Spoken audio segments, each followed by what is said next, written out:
Айкөл Алато мекен шейиттери жана башка бир катар коомдук уюмдар Бишкектин көчөлөрүнүн бирин 7 апрель деп атоо сунушун өткөн жылы киргизишкен эле. Демилге 2010 жылы апрелде болуп өткөн элдик революцияны эсте сактап калуу максатында жүргүзүлгөн. Бул сунуш эми колдоо таап ишке ашканы турат. Себеби пеший шествие ошол жерден жүргөн деген маселелерди карап, ушул тарыхый өткөн окуяларды эске сактап калуу максатында ушу 7 апрелди калтыралы деген сунуш менен президентке кайрылышат. Убагында президент болсо шаардык кеңештин депутаттарына жөнөтүлгөн экен бул маселени.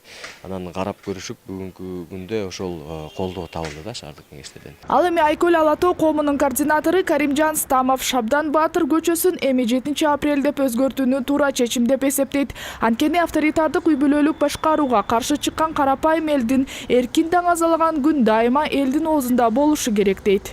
Ошол 2010 жылкы 7 апрелдеги революция кыргыз мамлекетинин өнүгүү, туруктуу өнүгүү кайра жаралуу жолуна салган күн деп.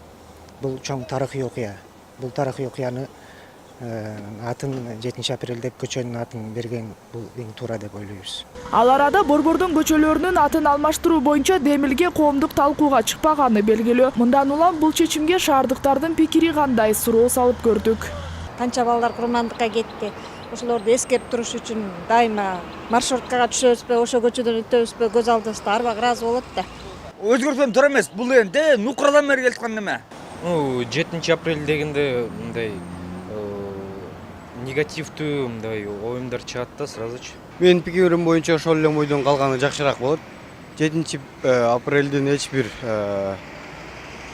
пайдасы деле жок да. Ар бир өзүнүн кызыкчылыгы болгон адамдар үчүн болгондур, бирок мен үчүн жок. Акаев убагында эмне, Бакиев убагында 24 марттын майрамында болот. Эми булар 7 апрелде ишип атат. Мен билбейм, каршымын. Толугу менен каршымын. Ошол бойдон эле алганы жакшы го. Айта кетсек, өзгөртүлөт деген көчөнүн атын алып жүргөн Шабдан Жантай уулу Чүйдүн Кемин өрөөнүндө жашаган саясий коомдук ишмер эле. Бул инсан жаш кезинен эле саясий турмушка аралашкан. Орус букаралыгына өтүүгө каршы чыккан Саяк уруунун манабы, Осмондун көтөрүлүшүн басууга катышкан, генерал Скобелевдин ишине көмөк көрсөткөн. Бирок бул инсандын аты көчөдөн толугу менен алынып салынбайт, болгону башка жака жылдырылуусу мүмкүн. Курманжандатка көчөсүнөн баштап өйдө Шабдан Баатыр көчөсү 7 апрель деп аталып калгантат.